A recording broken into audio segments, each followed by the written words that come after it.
Allow me to reintroduce myself. My name is Ho. Oh, James! Turned back and forth. Oh, he broke his ankles. 1-1 from Tyson. Batista with a drive. Deep left field. No doubt about it. Boom, what up, A-Town? It's your boy B. Rob in the building. Hey, Tom, it's your boy Mike, man. What's up, y'all? Let's get it. And Atlanta had a lot of things go down this offseason. They lost Julio Jones, who is probably their franchise corner piece. So to see him lose is very traumatic for Atlanta, for the Atlanta franchise. Best receiver in franchise history, without a doubt. Without a doubt. That's their guy, man. Well, it was their guy. Yeah, it was definitely their guy. Now he's in Nashville. Yep, down in Nashville.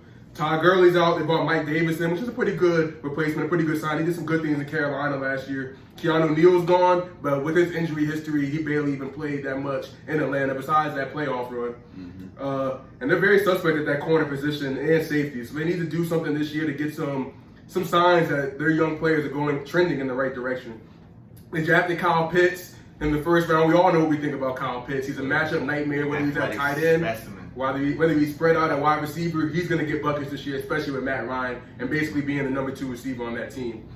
They got Richie Grant in the second round of the draft, safety at UCF. He could be a high upside player. He's nice. He's nice. Great ball skills, so we can see what he's going to do. And the only subtraction they really had this year, besides Julio Jones, was losing Alice Mack, the center, who's also a key piece in any offensive line.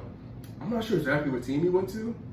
I want to say San Fran. But that could be wrong. I think you're right with San Fran. Kyle Shanahan bringing the dude back who he offensive coordinator for. Now he's a head coach for. Alex that is Mack interesting. is in fact from San Francisco. Good call. Thing when I see about Atlanta, first of all, their OU is being set at 7.5, which I think is fair. But what is troublesome is the fact that they barely won that amount of games last year, and that was with a huge run. Obviously, they got the new coach coming in.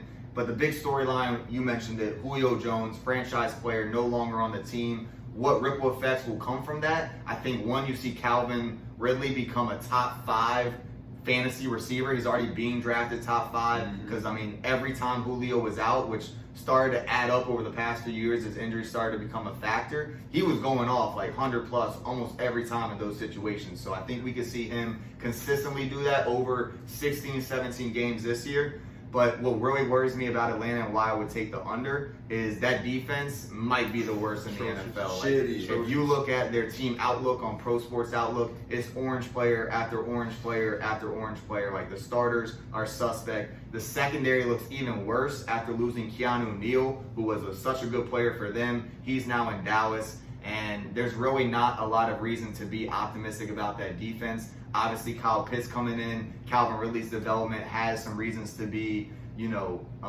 promising on the offensive side of the ball, but that defense really could be the worst in the NFL and is why I'm not very optimistic about their upcoming season. Yeah, they're going to get dragged a lot. And just a little side note, They will take the dragged. over. Every single time you see the Falcons play, take the over. It doesn't even matter who they're playing, just take the over. Don't even look at the number. It worked out last year. It's going to work out this year again. And you know why it's going to work out? Their defense might be shitty, but they still got the legend Matt Ryan throwing the football, man. Hey, I know they lost Julio, but they got somebody coming in who, Kyle Pitts he's a little filthy, man. So my best bet for the Atlanta Falcons, Kyle Pitts, over 6.5 receiving touchdowns. Put that in.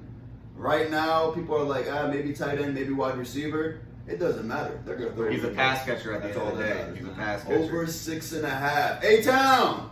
Do something this year, man. Come on. So, at least y'all get to go to Mercedes-Benz. So y'all got the best stadium in football. Facts. Like $3 fries, 3-hour drinks. Yeah, go get fucked up, man. Have a good time. Get fucked up. All right, peace out, A-Town.